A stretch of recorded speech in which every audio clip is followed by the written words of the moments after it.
It is a fabled place, sitting at the top of the world, locked in ice and kept away from human eyes for so long, save for those who first journeyed to it thousands of years ago, who remain there as part of the landscape. The Northwest Passage, and indeed the entire Arctic and that distant pole, has been one of those landmarks in human geography which has tugged and pulled at the consciousness of the Western world, particularly given the nearly 5-century-long quest to find a passage across that top of the world, to achieve the ultimate goal of Christopher Columbus, and to ultimately link in a fast and expeditious way to the riches of Cathay.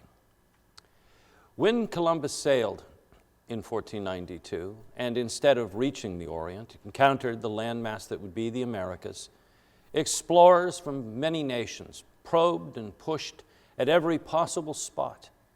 Henry Hudson famously would sail up a river and discover today's city of New York site, but not find a vast and open sea that penetrated the continent and led to the other side.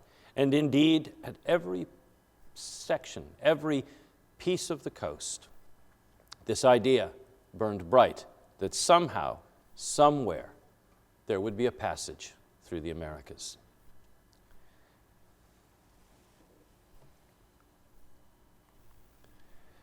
Today we know the Northwest Passage thanks to not only satellites and modern oceanographic and other research, but we also know the Northwest Passage because of that 5 centuries of endeavor, and in particular, the fact that this is a land which, famously described by Canadian songwriter Stan Rogers, is not only both wild and savage, but a land which devours ships caught in the ice, chewed up, and not only, of course, chewing up those ships and sending them to the bottom, but leaving, as Rogers would also evocatively sing in his ballad Northwest Passage, nothing but trails of stones and broken bones.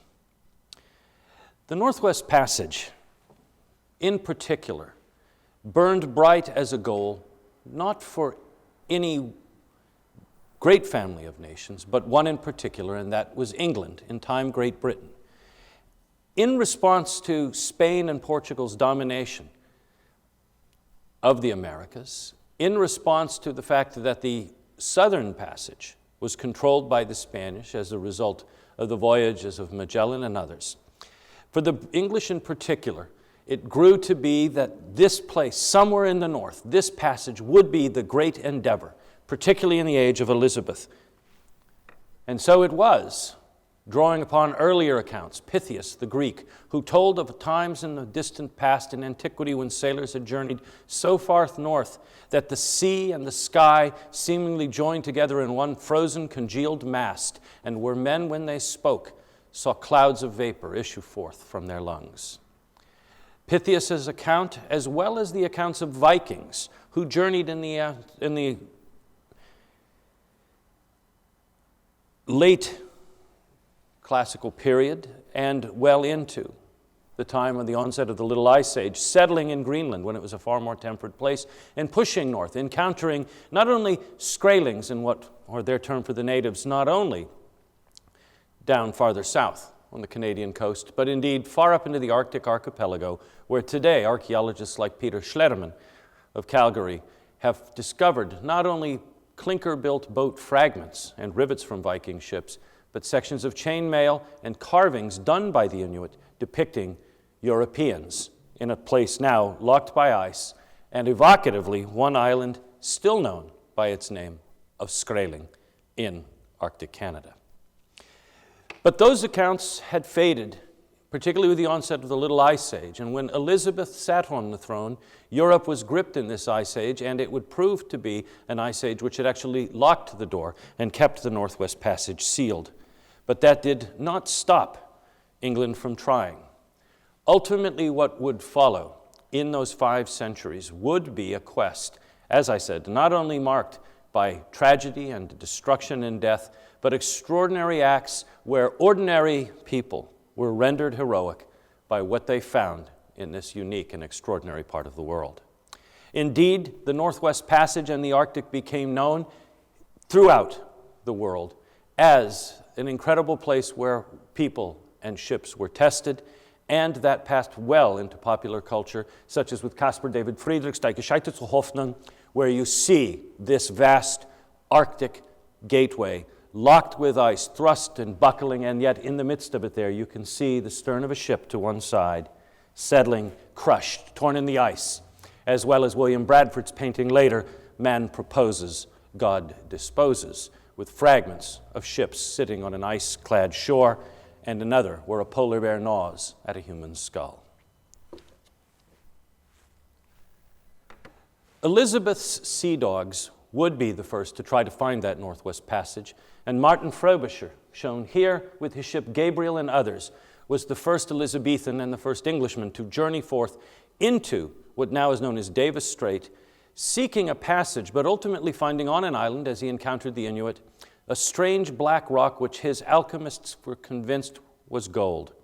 That diverted Frobisher's first voyage of 1587, and from that time, over the next few years, with successive trips and colonists camping there, Frobisher's endeavor ultimately failed. It failed because the rock turned out to be worthless. The investors lost their money.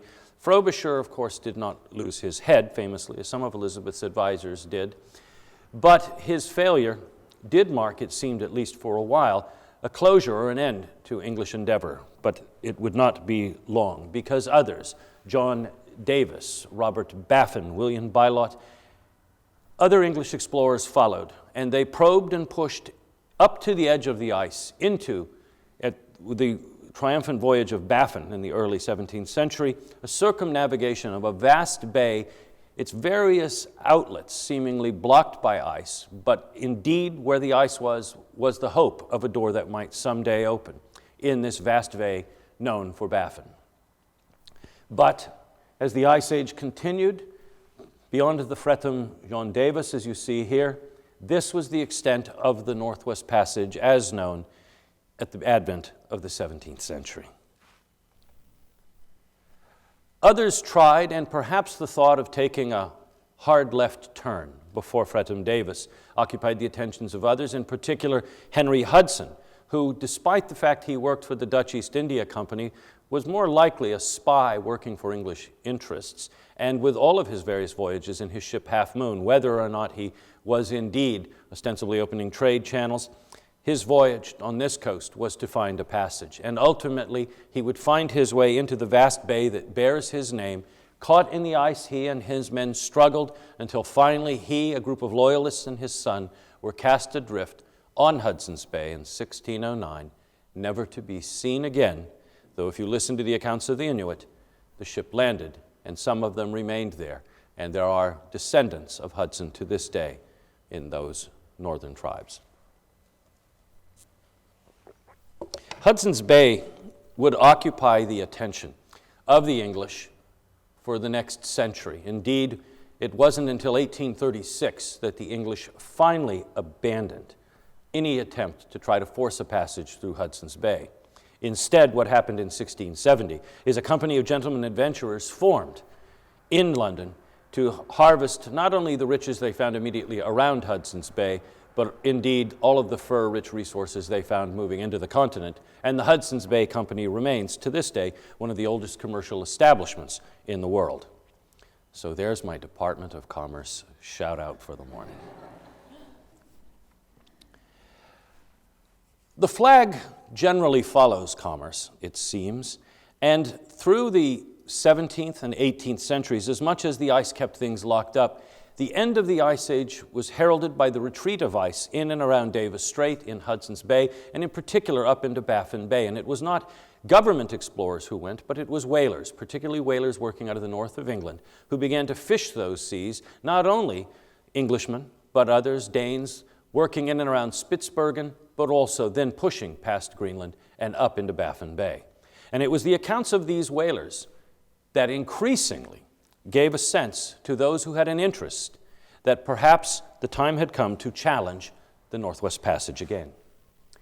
The man to do that was John Barrow, the dark-haired fellow that you see there, Secretary of Lord of the Admiralty. Barrow was an interesting man with a strong passion for exploration and for something to do for the Royal Navy in the aftermath of the Napoleonic Wars and the War of 1812.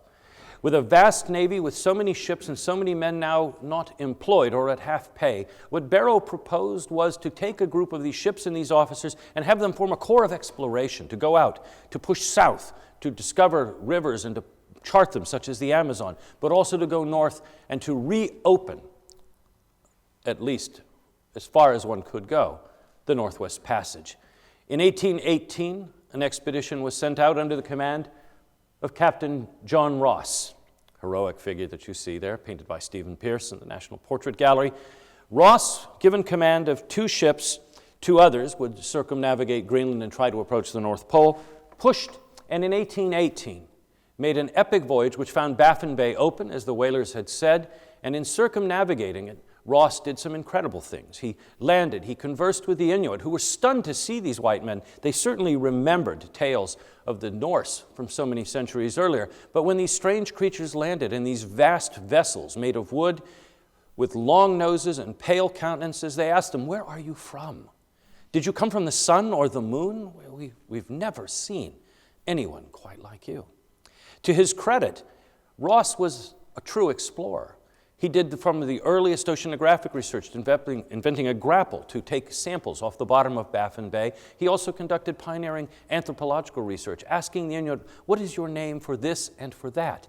And amazingly, for an explorer of his time, he did the first ever, I guess, shall we say, cross-cultural outreach.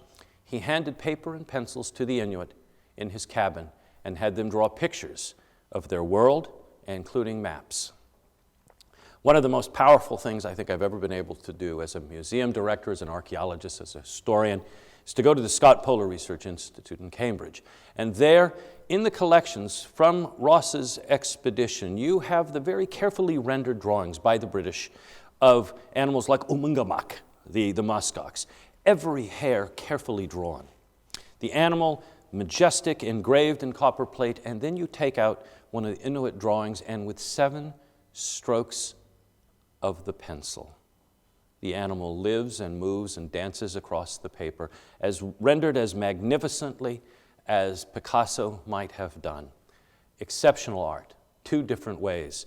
That which they captured, just simply amazing, then to take a drawing of an English officer, and what you see is a figure standing there with large spectacle eyes, a nose, standing stiff, and then big, huge brass buttons down the coat. That which captured the attention of the Inuit artist.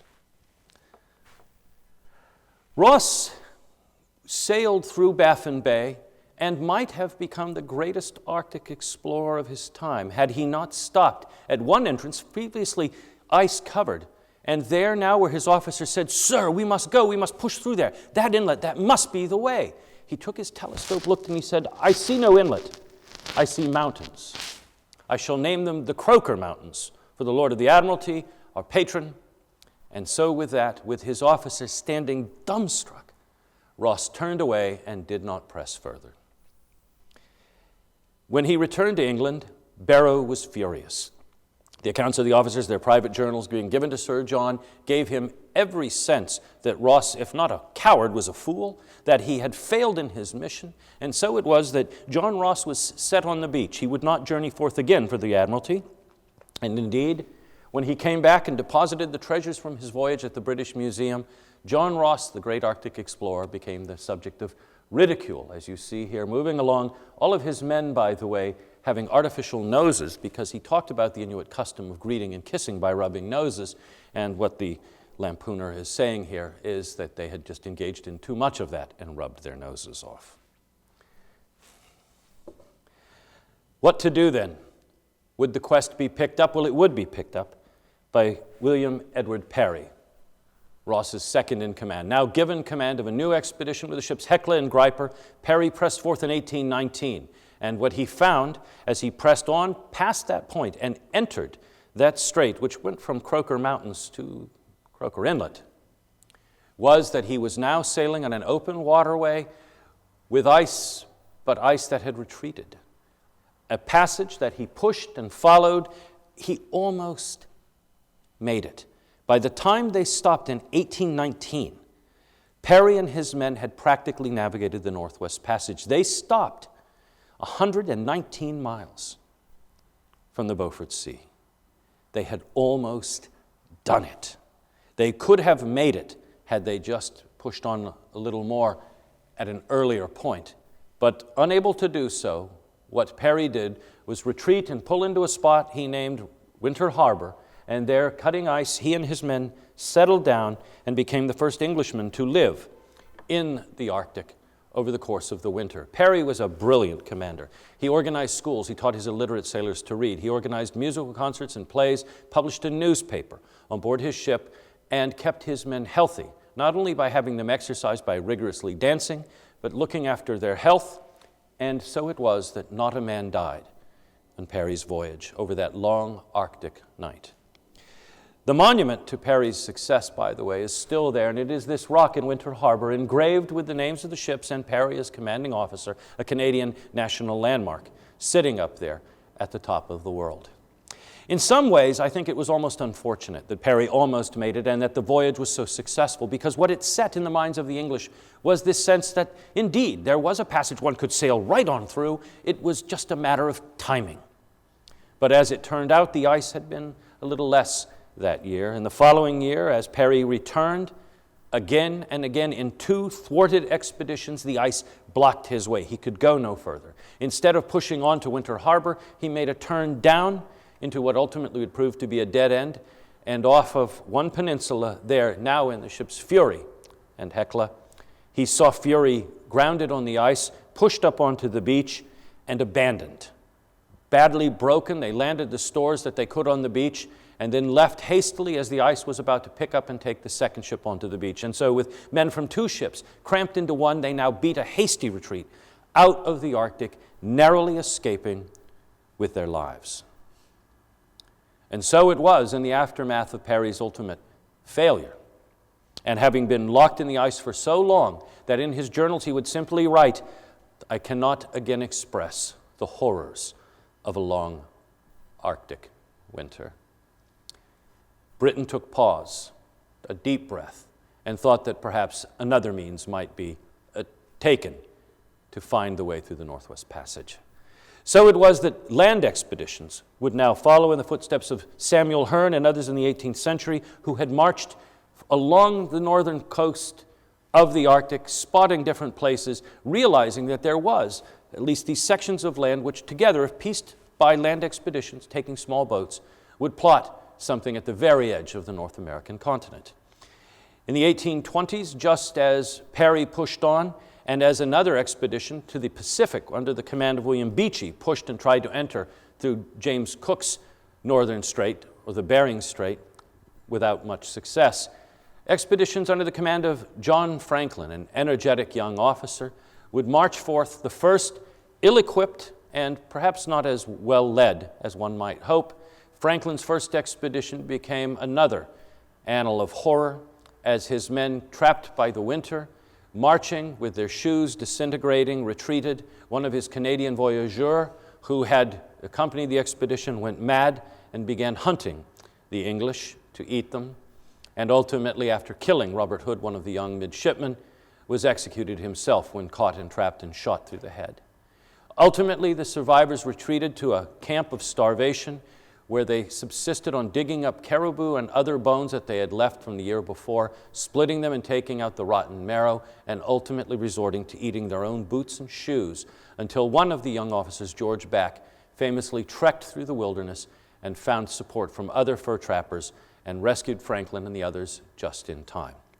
John Franklin would become famous in England as the man who ate his boots, and he would be given a second expedition and another chance, and in that, successfully now make it to the Arctic coast, and in those small boats push all the way up into what is now Alaska, charting a whole section of the coast and showing indeed there was likely some form of passage there.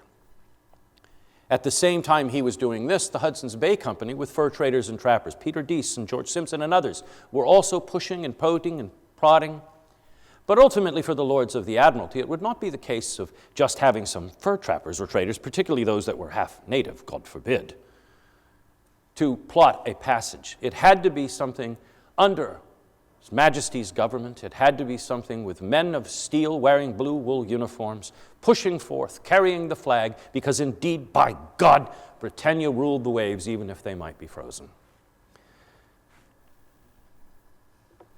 By 1828, as these expeditions paused, here you see the state of knowledge of the Northwest Passage. Perry's Winter Harbor. You can see how close he came. These vast area, though, still unknown. Mare terra incognita. At this stage, there wasn't much to do, but if there's ever in this life an opportunity for second acts and second chances, now was the time for the disgraced John Ross. You see the cartoon of him there, Arctic explorer, boots up by the fire, sipping a toddy. He was able to secure private sponsorship from Felix Booth of Booth's Gin, and with that would take the first steamship into the Arctic, the tiny Victory, powered with a propeller and a steam engine manufactured by an enigmatic and somewhat odd Swedish inventor who had settled in England by the name of John Ericsson. And with this steam engine and with this vessel, with a small hand-picked group of men, all privately engaged, plus his nephew, James Clark Ross, a naval officer who on leave joined it because he was an Arctic hand, having sailed with Perry, Ross and his crew set out, this time, to hopefully find and forge that last link. Where John Ross made his mistake, unfortunately, again, was he boldly pushed, but he pushed in the wrong direction. As he made his left turn into Lancaster Sound and down, he then pushed further down up to what ultimately we would known as the Boothia Peninsula, named for his sponsor. We think that sponsors getting names is something new, but no, it's big in the history of the Northwest Passage. By the way, they still make Booth's Gin. But pushing down past Fury Beach, where they found no trace of Fury, but saw all of the supplies still cached there, only slightly ravaged by the bears, they kept going and going until finally they could go no further and stopped on today what is ashore in King William Island at the end of the passage. That dead end would be where they would remain from 1830 to 1833. They encountered the Inuit. Among them was a one-legged hunter that the ship's carpenter of Victory fashioned a wooden peg leg for, and here you see him. Dulakachu. Ross's fascination with the Inuit remained. He had good relationships with the Inuit. He traded with them, worked with them, had them draw more maps. One little old lady actually drew him a map that showed the mistake he had made. I think Ross, in many ways, was so unlike some of the other explorers. He actually was that rare kind of man who would stop and ask for directions. And I think his sensitivity to the Inuit was also powerful. And they remembered him. These Netslik Inuit remembered him and still do. Felix Harbor, where they would ultimately winter in, would remain the home trapping Victory. They tried to get the steam engine to work, but it wouldn't. It broke apart, and finally they dismantled it, took it on the beach, and threw the pieces there, and those pieces of that steam engine are still there on the beach there, close to 180 years on. Still sitting, rusting onto the rocks, as well as fragments of the boiler, which the Inuit carefully broke apart and used that metal to make arrow points, spears, and scrapers. Consider this, that up there in the north, the average tree grows like a bonsai, and that's an elm. That's a full-grown elm about this big. Wood is a scarce commodity, and so suddenly imagine if you're living up there with a small group of people, as you have subsisted for over 1,000 years as an Inuit family, that you have to roam as a hunter for over more than a couple of square miles just to feed your people every day. A seal is everything in terms of living and survival. And wood is so powerful and important. You get tiny little pieces, things, driftwood that wash in, and you're able to fasten the frames for your kayak or your umiak. You're able to make a spear or an arrow, a set of bow and arrows. But the wood is so valuable and so small that most Inuit bows are laminated pieces joined together by sinew, animal glue, and bits of bone, just carefully put together. And now all of a sudden, here come these strange creatures with these ships built entirely of wood, as well as clad in copper, which the Inuit knew of. They'd seen copper deposits, and they'd used that to fashion arrowheads and other things. And now suddenly these incredibly rich creatures show up. That, in some ways, that would be like us, having somebody land out here on the lawn and discover that they came in ships or spaceships made of platinum. And you're looking at that and going, they really need that?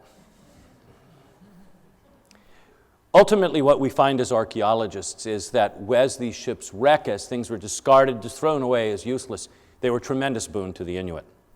And in museum collections, here at the Smithsonian, my old museum in Canada and Britain, elsewhere, you have amazing things. A fish gaff made with bone and two long curved copper, or actually brass spikes that once fastened planks to a hull on a ship for Arctic exploration.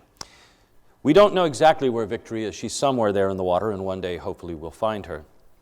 But finally, unable to go further, with men now sick, scurvy setting in so bad that some of Ross's old wounds from the War of 1812 opened and bled fresh, they finally decided to leave Victory. So they nailed the flag to the mast, wrapped some of the anchor chain around the hull to help set her on the bottom, and marched off, taking a couple of ship's boats, marching overland until finally, at the point of starvation, they reached Fury Beach, and there, with sails and wood and other supplies left over from Fury's loss in previous years, they camped for a long winter, repairing a couple of Fury's boats also left on the beach, in the hope that when spring came, they could move out through the ice as it retreated and make their way into the strait where whalers were now pushing into the Northwest Passage. And so it was in 1833 that as they moved their way along and they came to open water, they saw a group of whalers. They moved rapidly towards them as fast as they could. As they approached, Ross, sitting in the boat, thought that the ship looked familiar. So he hollered up to the officer on the deck and said, "What ship is that?" He said, "This is the whaler Isabella of Hull, commanded by the late Captain John Ross on his first voyage to the Arctic." Ross said, "I am that man." To which he said, "No. Ross and his men disappeared years ago. They are dead. They've searched for them and they are gone." And John Ross had the wonderful opportunity to say that rumors of his death had been greatly exaggerated. Upon his return to England, Ross's feat, just in simply persevering and surviving, elevated his stature. He was back from disgrace. James Clark Ross, knighted for his experiences, as was John, went on to command other ships, and famously, under his command, the ships Erebus and Barrow would move south, now not to a northerly pole, but to a southern pole, which is why, under James Clark Ross, landmarks were named and marked in the Antarctic, such as Mount Erebus or the Ross Ice Shelf. The Northwest Passage perhaps was just impossible. George Back was given command of an expedition to find Ross. He also tried to go up through a back way, north of Hudson's Bay, through the Fox Basin. But there, with HMS Terror caught in the ice and nearly broken, they had to retreat, the men blasting and chiseling and moving away the ice, as you see here in 1836, to beat a hasty retreat home, just as George Lyon in his ship earlier had been forced by the ice in the bay to pull back. And so it was in 1836. Everything was set aside again. Perhaps there was no need. But gradually it became clear that as much as there was a Northwest Passage to be found that had not fully been mapped, there was a gap, a last link which needed to be conquered. It needed to be sailed through. It was only a simple matter of time, money, ships, and the right men. And so it was that plans for a new expedition were born in 1844. Who would command it was the topic of much discussion. Clark Ross was one of those who thought of it, but ultimately it would be John Franklin, now in his dotage, who would be given command of the expedition. Franklin was thought too old and his health too poor, but as Ross said famously to the Lords of the Admiralty, "If you don't give it to the man, he will die anyway of disappointment." And so it was that Captain Sir John Franklin was given command of the ships Erebus and Terror, recently returned from the Antarctic, and with other veterans Francis Rawdon Moyer Crozier, James Fitzjames, as commanders of the two ships with 129 men, with London Street Railway engines lowered into their holds to power propellers to push them through, with the best of modern provisions, including newly tinned provisions which would keep a vast library, a Daguerrean apparatus for taking photographs, and Jocko the pet monkey.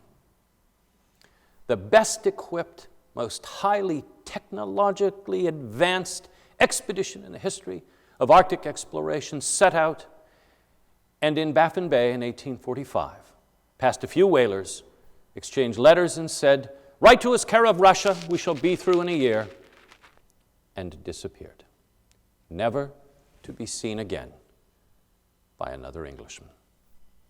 The Inuit encountered them, but only at the end of their days. Ultimately, as no trace of Franklin emerged, nor did Erebus and Terror emerge on the other side of the Northwest Passage, the Admiralty grew concerned. No notes had been found other than a brief one picked up by a passing ship that had been tossed into the water and let adrift in a sealed tube at the beginning of the voyage. So a reward was offered, and in the Admiralty, a vast council was appointed, to determine what best to do. As this was happening, then shocking news came from an Arctic explorer, a fur trader in the Hudson's Bay Company, Dr. John Rae.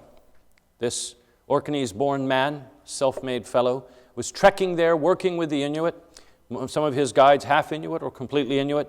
He ultimately, on the shores of King William Island, encountered Inuit who told him of ships which had been caught in the ice and lost, of men who desperately had clung to the shore, had landed, had taken supplies, and had begun a long march, dying along the way until finally, in extremis, they had turned on each other and consumed the flesh of their brethren in a vain effort to stay alive.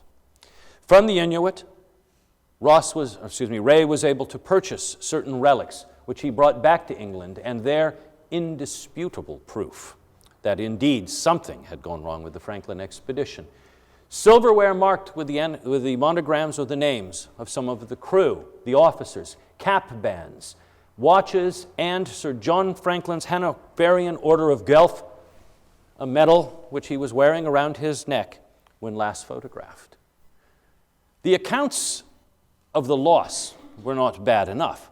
It was the thought that these men, these Englishmen, had eaten each other, which ignited a fury in England. Franklin's possible widow, Lady Jane Franklin, his second wife, his first having died on his first expedition. She let him go knowing she was sick and wouldn't last, but said, "John, you must go." Jane had been with John for a very long time, a talented writer and an eminent PR professional. Jane Franklin rallied against this calumny, that the fact that this low-caste man who consorted with savages would say such a thing, that indeed, perhaps if anything had happened, the Inuit had murdered her husband and his crew, that no Englishman, no matter what, would ever eat another Englishman. And so it was that Rae was set aside, castigated, his account disbelieved, though there were others who, fingering these relics, had a grim foreboding that even if cannibalism had not taken place, it was all over. Ultimately, 29 separate expeditions would be mounted, including expeditions from the United States, to find Franklin. The Arctic Council of British experts, James Clark Ross, Inglefield, and so many others, Perry himself, all of them gathering, consulting charts, looking at all of the published accounts and trying to figure where John Franklin might have gone, what might he have done. John Ross actually built and purchased a small yacht, had it disassembled, and sailed it into the Northwest Passage and left it disassembled on the beach for Franklin and his men to find, to put back together and sail home. Could they? Should they? Other expeditions landed and built large caches of food and other supplies, knowing that time was running out for the ships, and if not for the ships, then the men, if their ships had been lost. And these various expeditions pushed and poked and prodded from both sides until ultimately what was found was there was indeed a way through. There were multiple ways through if the ice wasn't an obstacle. The Northwest Passage was not a single passage. There was an archipelago at the top of the world with rock reefs and narrow openings, and with ice not an issue, one could simply sail through. But that had not been the case for Franklin. Amongst these expeditions included those mounted, the last great British expedition by Sir Edward Belcher, the most disagreeable son of a bitch in the history of Arctic exploration, with the largest group of insubordinate officers, at least in his opinion, and a record number of complaints. Belcher, after this expedition, would never step on another English or Royal Navy ship again. But Belcher and his ships, losing some to the ice, ultimately Belcher was censured because the ice captured most of his ships and crushed a number of them. He abandoned most of his ships and, cramming his men into a small number, retreated from the Arctic. Amazingly, one of his ships, HMS Resolute, would be found drifting in the North Atlantic, having been freed by the ice, having drifted for over a year. Found by an American whaling ship and brought back to the United States, Resolute was found to have moss and mold growing inside of it, but cards still sitting on the deck, or I should say on tables where men had played them before the ship was abandoned, bottles of wine still half full, uniforms hanging, a ghost ship. Refitted by act of Congress, Resolute was returned to the Royal Navy for use in going to find Franklin again, but the Crimean War intervened, and so it was that Resolute was broken up. In the 1880s, during President Garfield's presidency, there was a knock on the door of the White House, however, and there was a crate delivered to the President of the United States as a present from Her Majesty Queen Victoria. And in that crate was a beautifully carved desk made of the timbers of the Resolute, with scenes of Arctic exploration engraved upon them. That desk is the one that is in the Oval Office. And famously, I guess, was shown to so many Americans with young John Kennedy crawling underneath it. And indeed, whether or not you've seen it there in the Oval Office or the replica in the Visitor Center, or saw Nick Cage famously pry it open in his film, indeed it does have magnificent scenes. 2 other desks were made, one for Lady Franklin and another for the whaling captain, which today is in the collections of the New Bedford Whaling Museum. So, Belcher has lost most of his ships, his reputation, so many expeditions, a number of men suffering and dying, and then one man in particular, another fascinating guy, Robert McClure, who in command of HMS Investigator pushed through Bering Strait, tries to enter on the Pacific side, and turns his back on his commanding officer Edward Collinson in the HMS Enterprise, and goes off in another direction, ignoring the signal, saying, "Gotta go," because he had a taste that he figured he could push. He charted everything, and he said, "By God, I'm only a few hundred miles away from Perry's Winter Harbor. If I reach that, I can win the prize set by Parliament for finding a Northwest Passage." So he pushes, he prods, he keeps going. Investigator is caught in very dangerous circumstances. Here you see her nipped by the ice and nearly lost, but finally they reach a spot. They're only 100 miles away now from Winter Harbor, and they set into a tiny cove and ice in for the winter, and the ship never leaves. They're stuck there, and now for McClure and his men and Investigator, they have a very clear sense of what happened to Franklin and his men. The ice had locked them in, had trapped them, and weakened, food declining, scurvy picking up, all sorts of things happening. There was nothing left to do. They sent sled parties out. They went to Winter Harbor. They saw the rock. They left a cache there with a note saying that where they were, though they hoped for no rescue. Ultimately, after a few long winters, McClure and his men are there. McClure looks out into the Arctic night, and he sees a figure approaching him.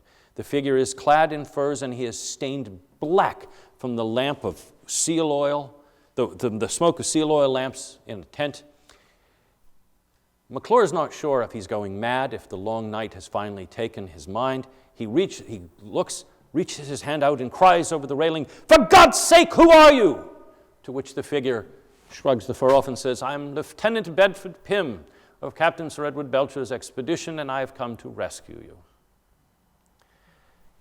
With a few others, Pym had gone to Winter Harbor, had found the note, and now, with sledges, he leads the men of Investigator back to Winter Harbor. There are others, and they continue their long sledge journey to join Belcher and the others in the retreat, leaving Investigator behind, picked over by the Inuit for a while and then disappearing. McClure claims the prize and is awarded a prize for discovery of a Northwest Passage, but not the Northwest Passage. He remains a controversial figure to some, though certainly the heroism he showed in keeping his men together, keeping losses of life to a minimum, and successfully leading them out with Pym will remain one of the great stories in the annals of Arctic exploration. With this, the Royal Navy says, enough. Franklin's dead, his men are lost, but Lady Jane will not take that as an answer. She raises money through private subscription, she writes letters, she shames them in the Houses of Parliament, but ultimately, with private money, she turns to a veteran of Belcher's expedition, Francis Leopold McClintock, and says, if you can't at least find my husband, then find what happened and find the relics and the records of he and his dear companions. She was very interested in salvaging her husband's reputation, and in particular, in the wake of McClure's discovery, she wanted to secure for posterity the fact that it was John Franklin and his men who had conquered the Northwest Passage. And so it was that in the steamer Fox, McClintock set out with his men and in 1859 parked at the end of King William Island at the northern end and began a trek across the ice and the land to see what they could find. Ultimately, what they found at the northern end at a spot called Victory Point, which had been mapped and noted by John and James Ross, they found a cairn, and in dismantling the cairn, they found a note, and it would be the last note ever, at least for now, from the Franklin expedition. It was a standard Admiralty form that reported where they were, what they were doing. The first report from 1847 had everybody in good shape. A few men had died, they had pushed on, and it was clear from the note that these explorers had seen the last bit. They had spotted enough to know that the Northwest Passage could be conquered if you could sail through the ice. But Erebus and Terror, beset in the ice, could not move. The second note, taken out and filled onto the earlier used form, was signed on April 25, 1848 by Crozier and Fitzjames, and it reported that Franklin was dead, he had died the previous year, that a number of other deaths had happened, that the ships had been abandoned, and now the men were assembled there on the beach, ready to mark for Back's Great Fish River, down south into the mainland of Canada, hopefully to reach a warmer clime, more food, where they could hunt, live, and make their way home. But other discoveries as they followed that route grimly told that Ray and the Inuit had been speaking the truth. Bodies, a boat found with skeletons in it, with a shotgun cradled in the arms of one skeleton where perhaps he had stood guard at the end to keep his fellows away from the polar bears. In one case, a skeleton lying on top of a ridge, fragments of hair sticking to his skull, tattered blue Melton cloth sticking to his ribs, and in his pocket a notebook. He was Harry Pegler, captain of the foretop of the Terror.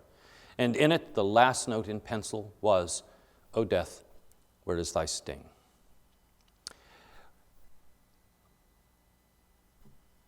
When McClintock returned to England with the news, it was clear Franklin and his men had, indeed, forged the last link with their lives, as would be depicted famously in this painting. Franklin was dead. No records could be found, but that one note enshrined today remains one of the great English treasures in the collections of the National Maritime Museum in Greenwich. Franklin's reputation had been secured, amazingly enough, again, not because of great endeavor, but because of suffering, and because of death, and because of the heroic sacrifice of all of them on the altar of exploration. So it was that Franklin is remembered now more than any other British Arctic explorer, other than, shall we say, in the south, Robert Falcon Scott, another famous dead British explorer who died to a man. There's a cenotaph in Westminster Abbey, and there Franklin's relative, Alfred Lord Tennyson, penned his epitaph, not here. "The white north hath thy bones, and thou, heroic sailor soul, art passing on thine happier voyage now, toward no earthly pole." The quest for the Northwest Passage basically ended then. Charts and maps depicted how this passage had been won with expenditure of treasure and ships and blood, most of it English, most of it British. And with that, other than a few expeditions poking and prodding, it remained forgotten until a young Norwegian boy growing up on Oslo Fjord, thrilling to the accounts of Franklin, would write in his autobiography that "I too wished to burn. I had a passion for exploration. I too would suffer, either on the deserts to Jerusalem or in the vast frozen wastes." And that boy, Roald Avning Angebrath Amundsen, despite the fact his parents wanted him to be a doctor, decided he'd be an explorer. More times than not, in the long winter nights in Norway, his mother would come into his room to find the windows open, the winter wind blowing through, and Amundsen, blue and naked, shivering on top of his bed, on top of the covers, to strengthen his body for the inevitable struggle that he would have to undertake. Unlike other explorers, Amundsen decided that he would not leave himself to the chance of having somebody else command his ship. So he learned navigation, he learned science, he went to Germany, studied magnetics, and decided he would go not only try to make his way through the Northwest Passage, because no ship had ever sailed all the way through, but he would also refix the location of the magnetic North Pole. Taking a tiny little fishing smack named Gjøa, built in 1871, he also decided he would learn a few things from the earlier explorers. He read a lot of books. And what he found was, one, tiny ships were better suited to the narrow passages and to the shallows. They could work their way around the ice, particularly if the ice hung up offshore and you could cut closer in. He also noted that with a smaller crew, he had less demand or need on the resources. Imagine for the Inuit in particular, who watched and chronicled in their own way through their oral testimony what had happened to Franklin and his men. How could you intervene? How could you save these men if just to save one of them would mean the difference in keeping your family fed and alive in the Arctic when you had to hunt for 3 square miles just to feed one mouth? You have over 100 of these kabluna now struggling up there. It's not going to work. The other thing, of course, that he'd also noted, Amundsen adapted Inuit clothing, furs, because he could see in that this was perfectly suited to the environment, whereas a blue wool uniform would only trap condensation and sweat and begin to freeze, and so ultimately your warm uniform would become an icy shroud as your leather boots were sliced by the sharp ice-fractured rocks, and ultimately that was a big part of what took the Franklin expedition, as much as starvation, scurvy, or lead poisoning. So none of that for Amundsen. He had creditors. He actually had to leave Oslo late at night to avoid them because they were on their way to seize the ship and arrest him for debt. But with his men, he sailed off figuring that it was better to ask for forgiveness, and indeed he got it. And on he went through the Northwest Passage. He followed the route earlier taken by Ross and Perry, made his way through Bellot Strait, and ultimately in a tiny place he named Gjøahaven, or Gjøa's Harbor, today known as Johaven, on King William Island. He settled in with a Netzilik who told him of Ross's earlier voyage and of the magnetic North Pole. They went out, he fixed it again, it had traveled and migrated.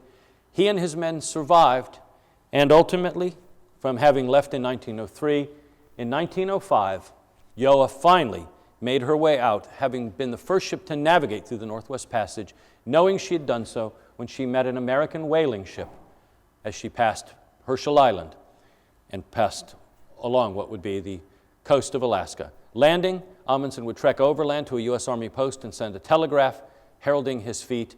He would return to Gjøa, and finally, in 1906, she was beached outside the Golden Gate on Ocean Beach at the foot of Golden Gate Park in San Francisco, where Gjøa would remain in the dunes as a monument to Amundsen and his men until the 1970s, when, rotting, it was picked up, put on the deck of a ship, and returned to Oslo, and today restored, sits in front of the Framhuset, or the Great Arctic Museum, where Amundsen is celebrated. Amundsen would go on to other feats. He would be the man, famously, who would beat Scott to the South Pole. He would be the man who would fly ultimately to the North Pole. He would be the man who would also try to conquer the Northeast Passage by building the Polarskipet Maud, named for the Queen of Norway, and in that being trapped in the ice, not being able to make it, nearly dying from carbon monoxide poisoning, being mauled by a bear, Amundsen would famously live until ultimately he would disappear in the north in a heroic effort to rescue one of his great rivals, Nobile, whose airship had gone missing on another Arctic overflight. No other ship would make it all the way through the Northwest Passage until World War II. In 1928, the Royal Canadian Mounted Police in Vancouver built a ship modeled along the lines of both Maud and the earlier Fram, which Fridtjof Nansen had built to try to freeze into the ice and drift to the North Pole. Fram had been worn out, and so Amundsen had built Maud along her lines, and now the grandmother of these Norwegian ships was built, designed by Canadian architect Tom Halliday in Vancouver. The Saint Roch, named for the riding of Ernst Lapointe, the Minister of Justice in that riding in Quebec, set out to be a depot ship carrying the police to the north into the Arctic archipelago, now part of Canada through the Dominion, Act of Dominion, and the transfer of all that had been British to the new Dominion of Canada in 1870 with the British North America Act. St. Roch would make various voyages under the command of Henry Asbjorn Larsen, who also grew up in Oslo Fjord and thrilled to the accounts of his distant relative Amundsen and vowed that someday he too would be an Arctic explorer. Though Henry was frequently told by his superiors, "Our job is to be the police, not explorers, Henry." But what he found as he went north was in their voyages, Henry and his crew were more than just the police. They were the Canadian government in the north. They carried sick people to hospital. They delivered missionaries. They transported prisoners for trial. They took the census. They did everything imaginable. And in so, Henry became quite beloved. In his massive umiak, the St. Roch, he became known as Henry Umarjakok, Henry of the Big Ship. When World War II broke out, his chance finally came with the Nazi occupation of Denmark and the thought that Greenland's cryolite mines, a vital source of aluminum, let's just say British, aluminium, would be seized by Hitler. And so the idea was to send a ship through and to occupy it. Henry volunteered with the St. Roch. They were going to put a .50 caliber machine gun on to arm her and perhaps take on the Nazis, but ultimately they decided not to. So Henry was given his orders secretly to make his way through the Northwest Passage. From 1940 to 1942, they struggled. It was difficult. They nearly lost the ship. One of his own men died of a heart attack, and Albert Francis Chartrand, Henry's very good friend, had asked Henry if he died to make sure there was a priest, and so Henry took a 1,000-mile dog sled trip from St. Roch's Winter Harbor and brought the priest back to the ship to say the rites over Chartrand's grave, and then returned with him, and then came back again. And to the end of his days, Henry daughter tells me, Henry kept a picture of Chartrand in his wallet. Ultimately, when they made their way through and approached Halifax in 1942, St. Roch had done something incredible. They were the second ship now to make it through the Northwest Passage and the first to go from west to east. They would repeat the feat in little better than 80 days in 1944 with a new crew and with a better fitted St. Roch. They pushed through the Northwest Passage, guided by the Penupkachu family. Joe Penupkachu and his family were guides. Joe's elderly mother proved invaluable because at one stage, set in the fog and with water all around and not knowing exactly where they were, Henry finally turned to the old woman who stood out on the deck.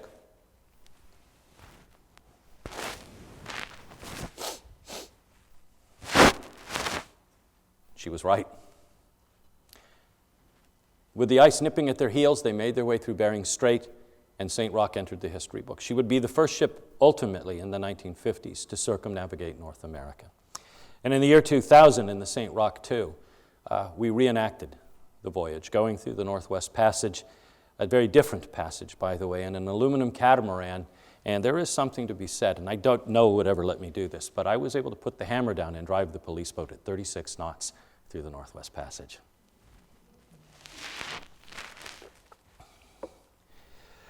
So I think we'll end the saga here in terms of what happened. Other ships would go through, different probes and pushes, nuclear submarines, oil tanker on a famous demonstration voyage in 1970, the SS Manhattan, and ourselves as one of the less than 100 that would go through in St. Roch 2 in 2000. The passage is far more open now, but for many it is still a place noted and charted through all of those expeditions, every one of them in Arctic America, tracing these lines through this land so wild and savage. Among the things that happen up there in the charting has been, of course, looking at the physical remains to see what might exist, not only in terms of historic sites, but to solve the questions of what really did happen to Franklin. Among the many maps and records are these. You see just a little section here, talking about where Inuit talked about things, where people would find things with the various searching for Franklin expeditions in the 20th century.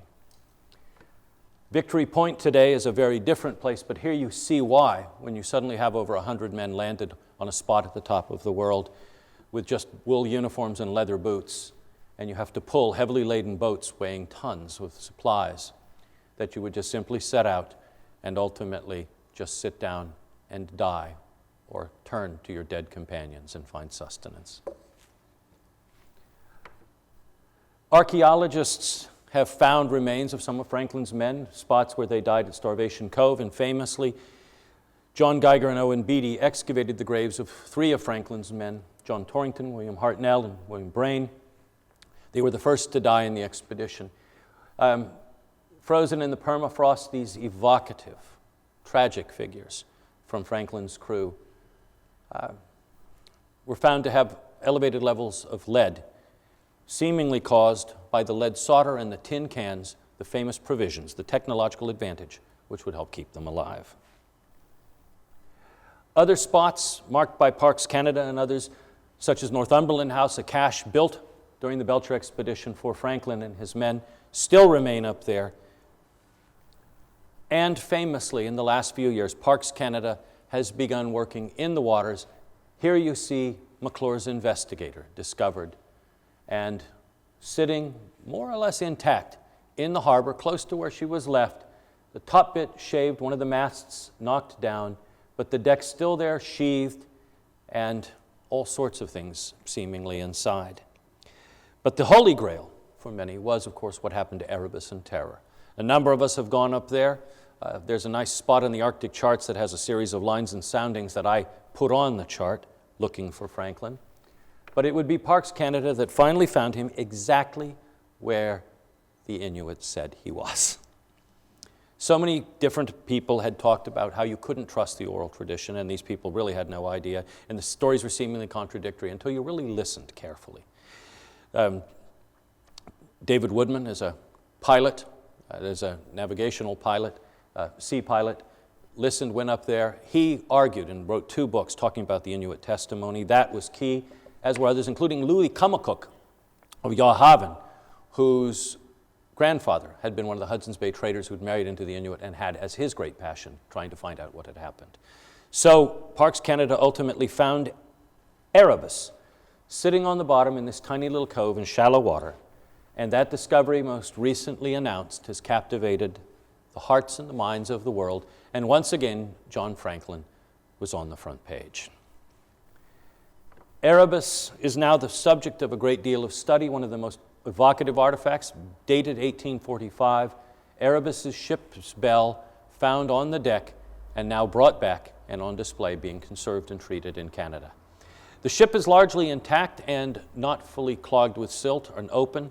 Inside those holds, there may be the records, precious relics, as Lady Jane would have said, as well as other clues that might speak to exactly what happened and offer a more evocative and powerful first-person account of the last days to go with those accounts of the Inuit.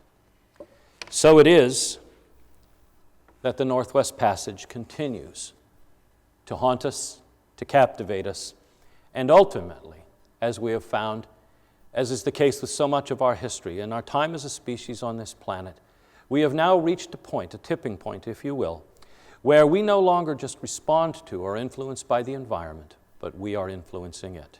The Arctic is a canary in the coal mine, as many of us know.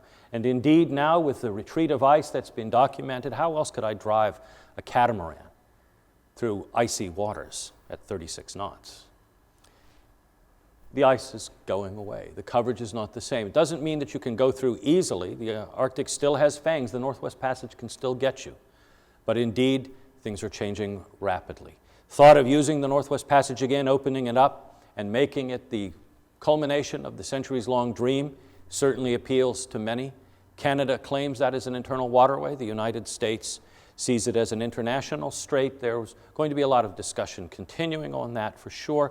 But the other part of the discussion is what's happening up there with so many of the world's birds going up there each year, with the plight of the polar bear, so many of the other creatures in the north, as well as a warming Northwest Passage, which means not only the end of the ice, but the retreat of the permafrost and a change in the environment.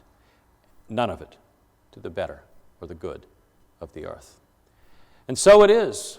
Let's close by saying the Northwest Passage ultimately, perhaps in every aspect, is not so much an endeavor in mapping a distant part of the planet. Perhaps ultimately, in looking at this, we really map the human heart. I'll close with Stan Rogers yet again, with apologies. Any of you who know the great Canadian folk singer who died heroically in a plane crash going back into a burning plane to save people know his ballad, Northwest Passage. Ah, for just one time I would take the Northwest Passage to find the hand of Franklin reaching for the Beaufort Sea, tracing one warm line through a land so wild and savage, and make a Northwest Passage to the sea. Westward through the Davis Strait, 'tis there was said to lie the sea route to the Orient, where so many died, seeking gold and glory, leaving weathered, broken bones, and a long-forgotten, lonely cairn of stone. Ah, for just one time I would take the Northwest Passage to find the hand of Franklin reaching for the Beaufort Sea, tracing one warm line through a land so wild and savage, and make a Northwest Passage to the sea. Thank you.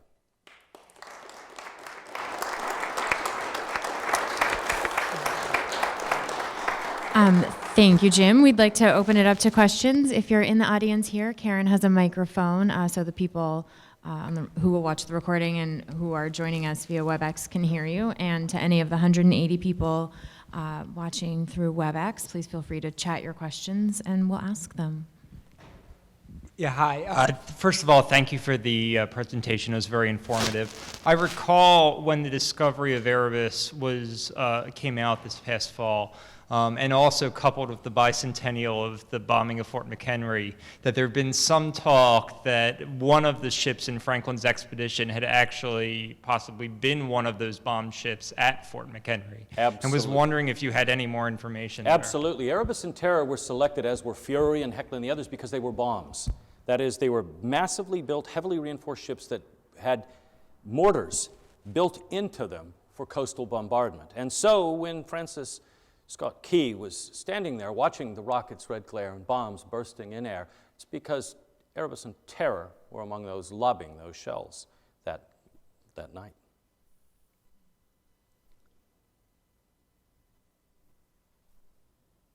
Yes? Oh, thank you. I remember that there's a little town west of Montreal called China, and that French explorers, notably Marquette and La Salle, were famous in exploring certainly the Great Lakes area. Did the French in the 17th century have an interest in the Northwest Passage of some kind? Did they look too for this? Everybody had an interest. The French did not do as much. Famously, one French explorer, René Belot, did join the hunt for Franklin, joined the British. God forbid a Frenchman joining a British expedition, no matter how you slice it. Wasn't comfortable for either side. He died. He fell into the strait which bears his name and is remembered fondly because he was a true gentleman. And but now the French, not so much. The Danes, yes, Jens Munk would famously go in. Hudson, of course, under Dutch colors, but really working for the British.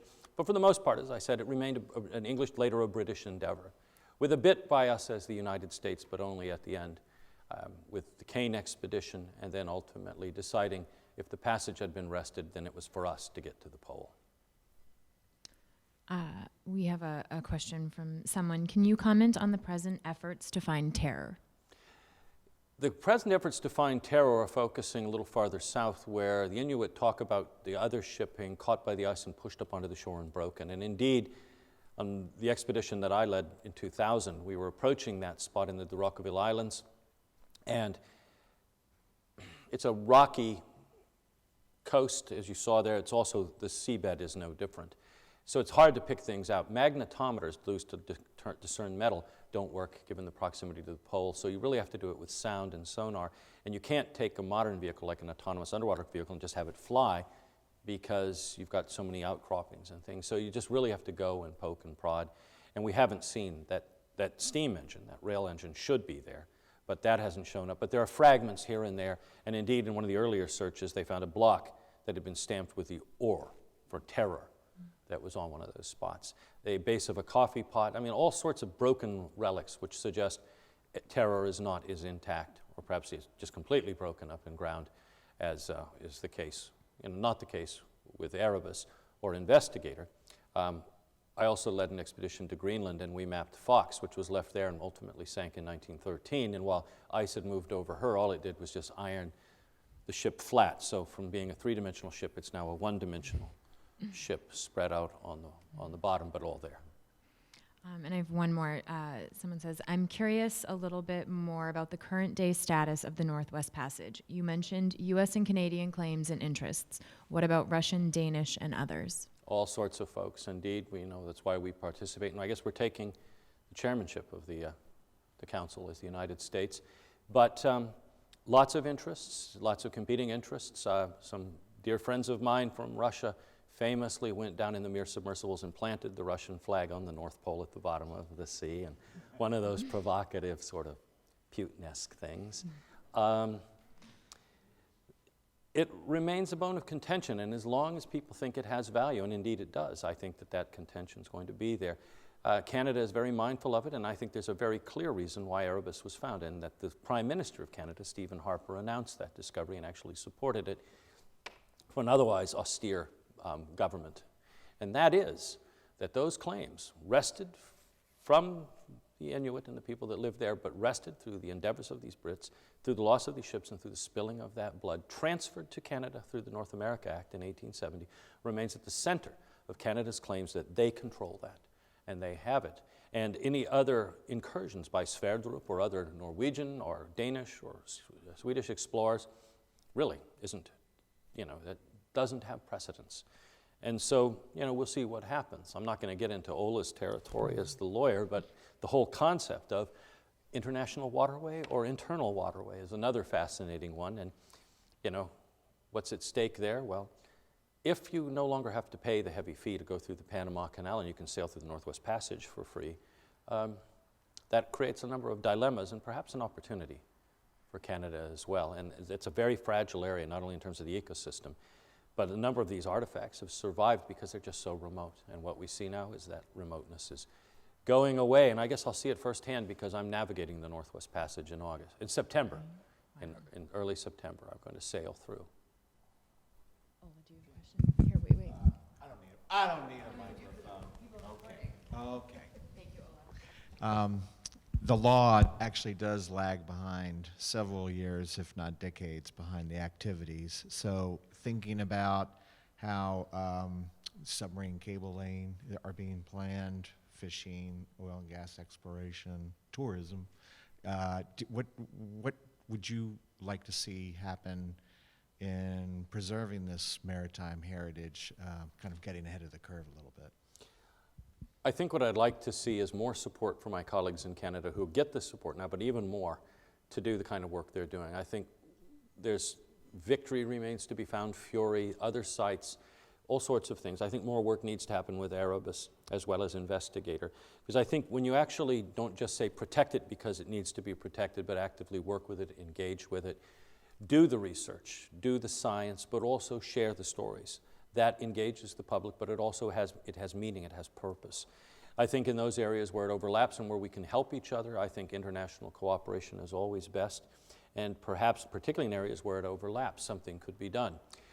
With funding from the Office of Ocean Exploration and Research, we're going in August up to the other end of the passage and looking for the last great fleet of American whaling ships, which were crushed in the 1870s by ice at the end of really the era of whaling, as part of that same endeavor as NOAA and as the United States government to say, yes, this area is in flux, it is changing, and there are resources that need to be looked at and found, and then appropriate steps taken where one can.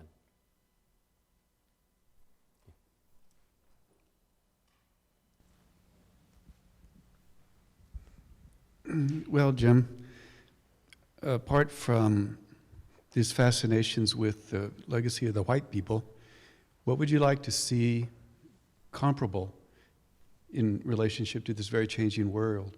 to the continued cultural survival and physical survival of the Inuit and the other pan-Arctic peoples.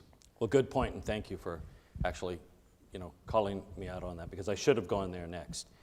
I think one of the proudest things I ever witnessed, full disclosure, by the way, I'm a dual, so I'll actually put the hat on for a moment as a Canadian and say that when Canada took the step towards acknowledgement of not only traditional culture but rights and created the territory of Nunavut, and as a practically self-governing area.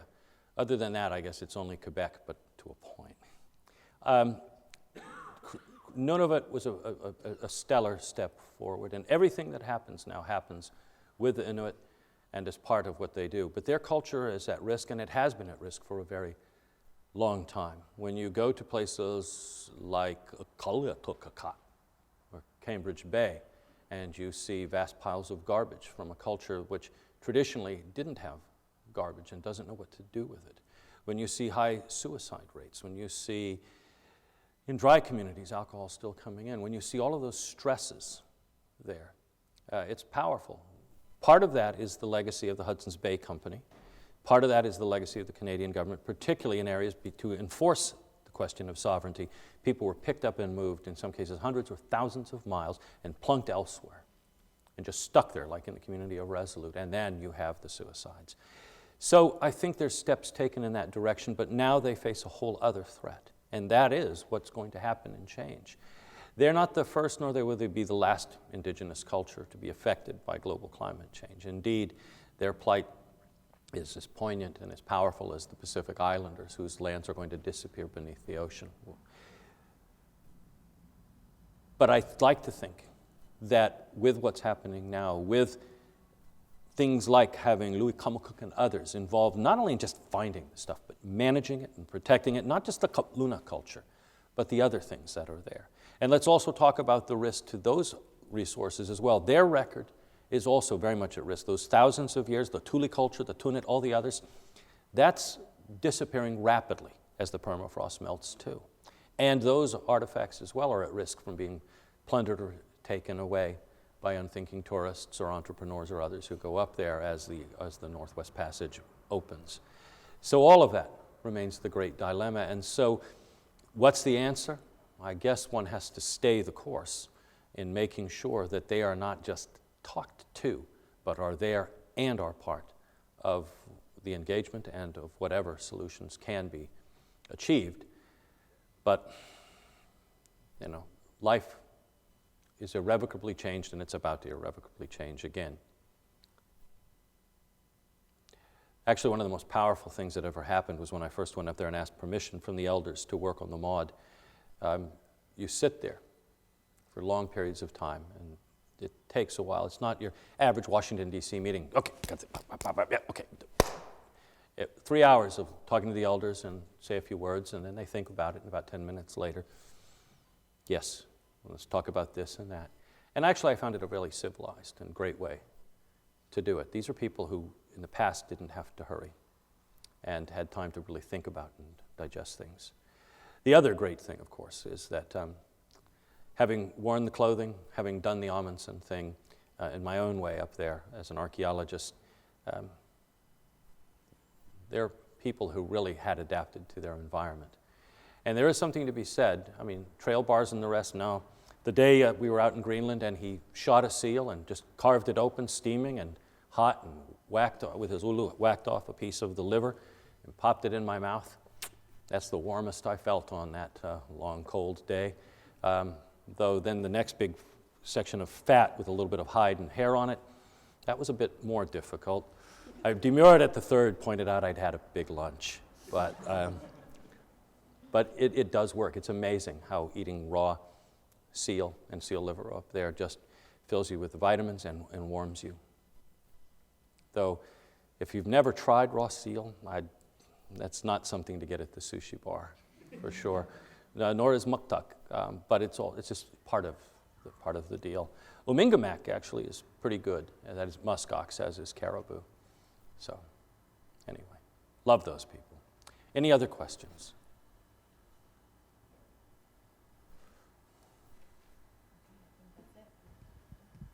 Thank you so much, Jim. We appreciate it. Thank you.